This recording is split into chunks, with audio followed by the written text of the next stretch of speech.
Cinler uzaylılara karşı.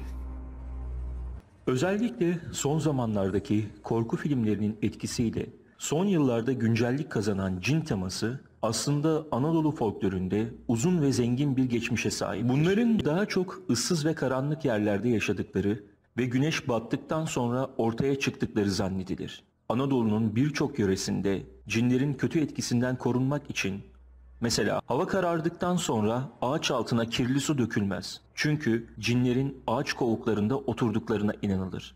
Akşam olduktan sonra hamamda fazla kalınmaz.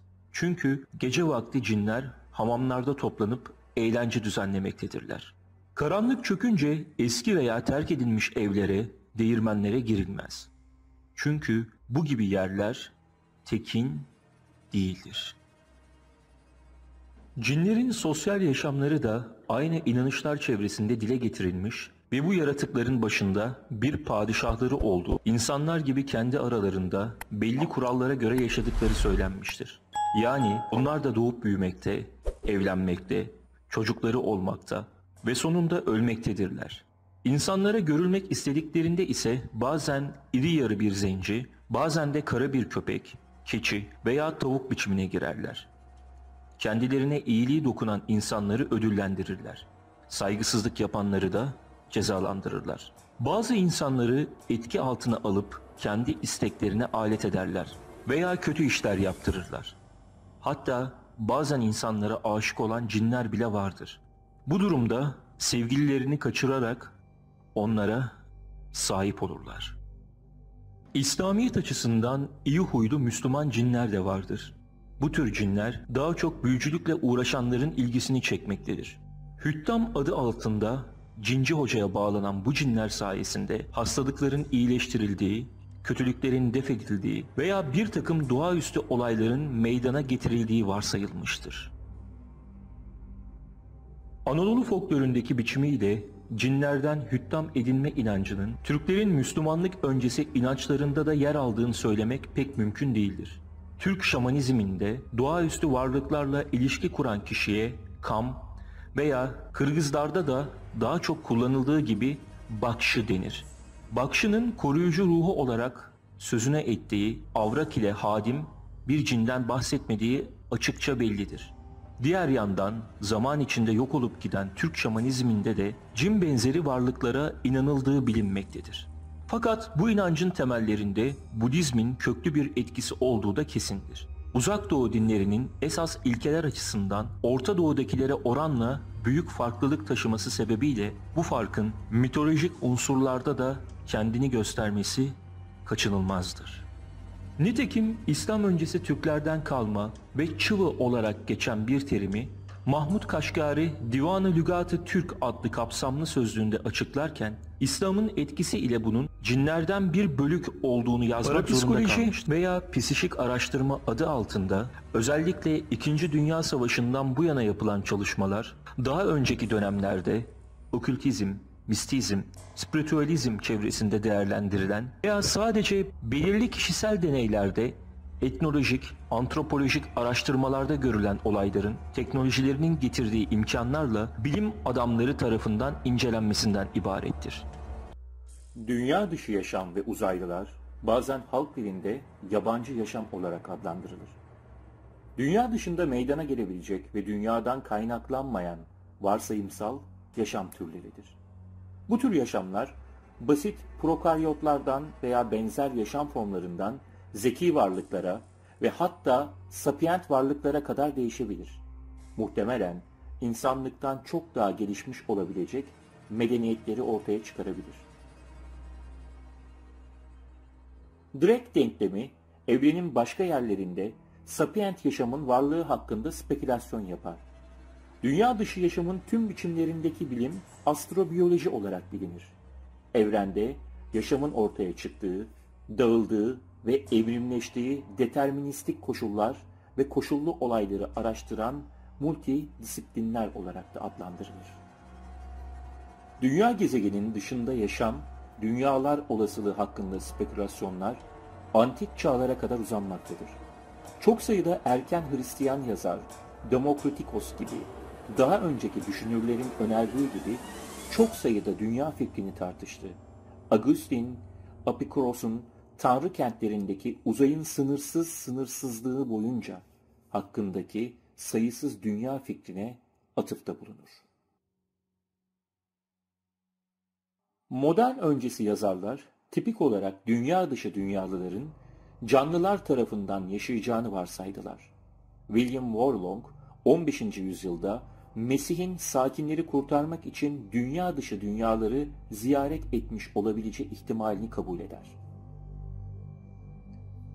Kron Nikolas 1440 yılında dünyanın uzayda görülebilen diğer gök cisimleri gibi parlak bir yıldız olduğunu yazdı. Buna neden atmosferin dış katmanındaki ateşli parlaklık tabakası nedeniyle dış perspektiften güneşe benzer görüntüsüydü. Tüm dünya dışı bedenlerin güneşle dahil olmak üzere insanlar, bitkiler ve hayvanlar tarafından yaşanılabileceği teorileştirildi. Descartes'in yıldızların zeki yaratıklar tarafından iskan edilmediğini kanıtlamanın bir yolu olmadığını, ancak varlıkların bir spekülasyon meselesi olduğunu yazmıştı. Bu düşünürlerin yazıları, dünya dışı yaşama olan ilginin tarih boyunca var olduğunu gösteriyor. Ancak son zamanlarda insanların bunları araştırmak için daha fazla zamanı ve teknolojisi oldu. Dünya dışı yaşam kavramı ve özellikle dünya dışı zeka, kurgudaki dünya dışı varlıklar olmak üzere büyük bir kültürel etkiye sahipti. Yıllar geçtikçe bilim kurgu filmsel fikirlerini iletti. Çok çeşitli olasılıkları hayal etti ve dünya dışı yaşama halkın ilgisini ve bakış açılarını etkiledi. Paylaşılan alanlardan biri dünya dışı zeka ile iletişim kurmaya çalışmanın bilgeliği üzerine yapılan tartışmaydı. Bazıları akıllı dünya dışı yaşamla temas kurmaya çalışmak için agresif yöntemleri teşvik etti.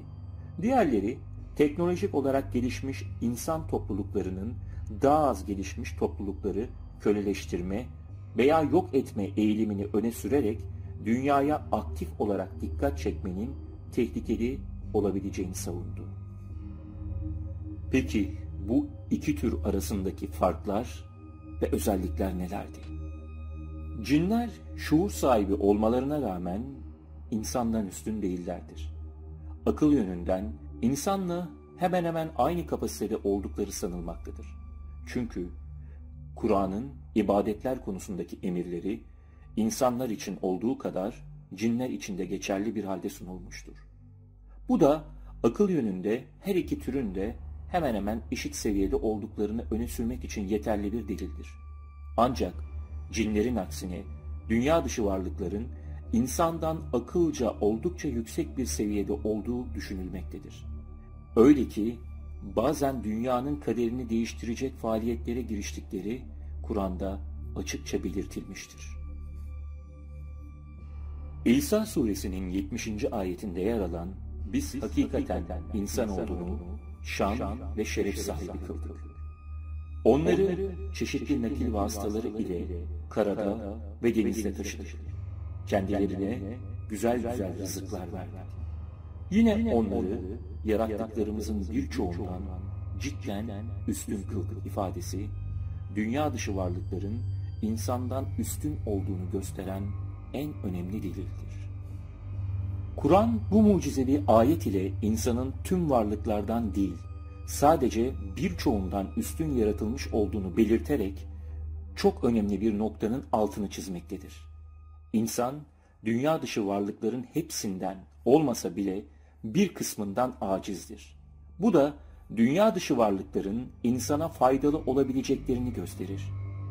Bunun tersini de düşünmek mümkün olmasına rağmen insandan aklen üstün bir uygarlık, gelişmiş olan varlıkların insana saldırmasını beklemek mantık dışıdır. Çünkü saldırganlık ilkelliğin göstergesidir. Cinler ile dünya dışı varlıklar arasındaki en önemli fark burada ortaya çıkmaktadır.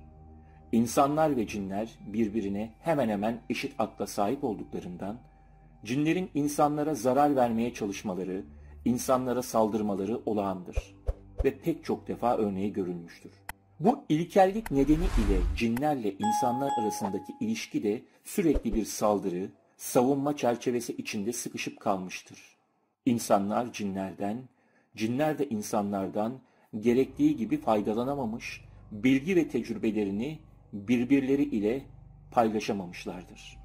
Kur'an, insanların cinlerden birçok işte faydalanabileceğini bildirmesine rağmen, cinlerin de tıpkı insanlardaki gibi bir nefse sahip olmaları bunu engellemiştir.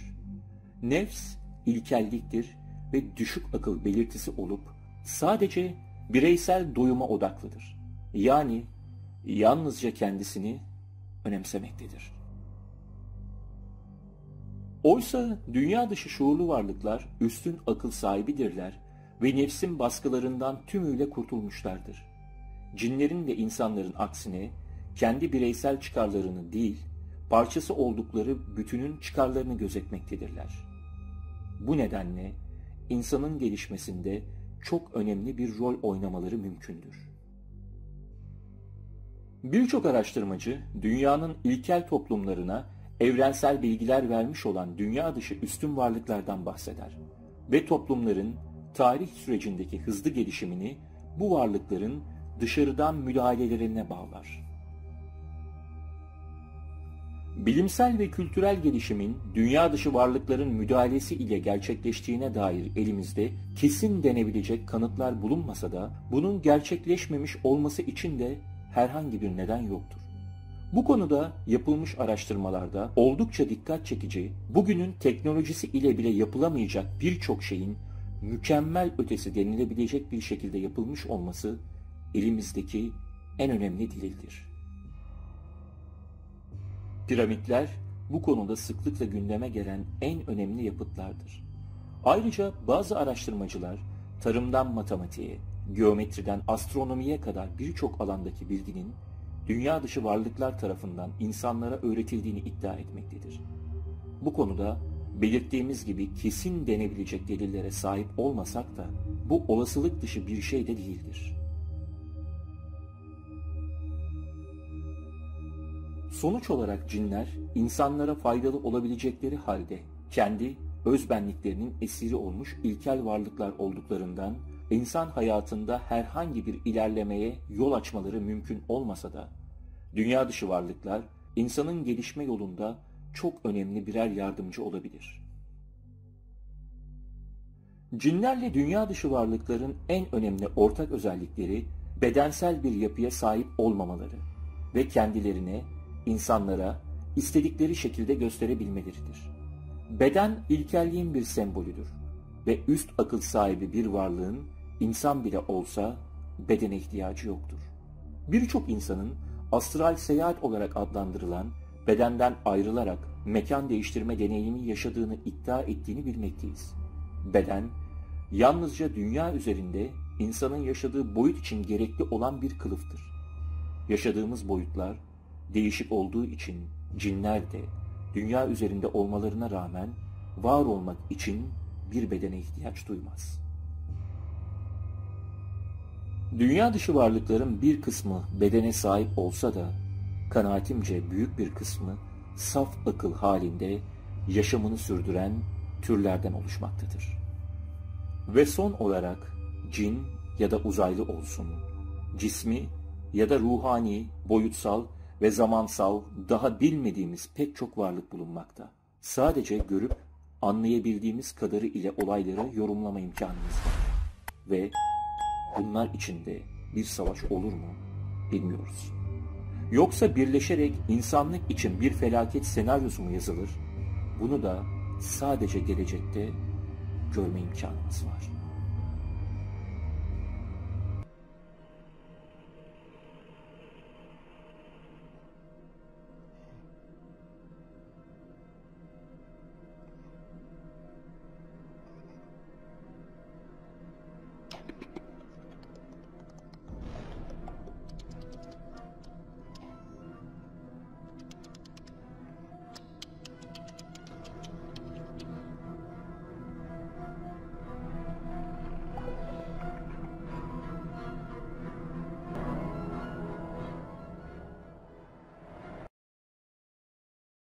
Videolarımızın devamı ve kanalımızın gelişmesi için abone olmayı unutmayın.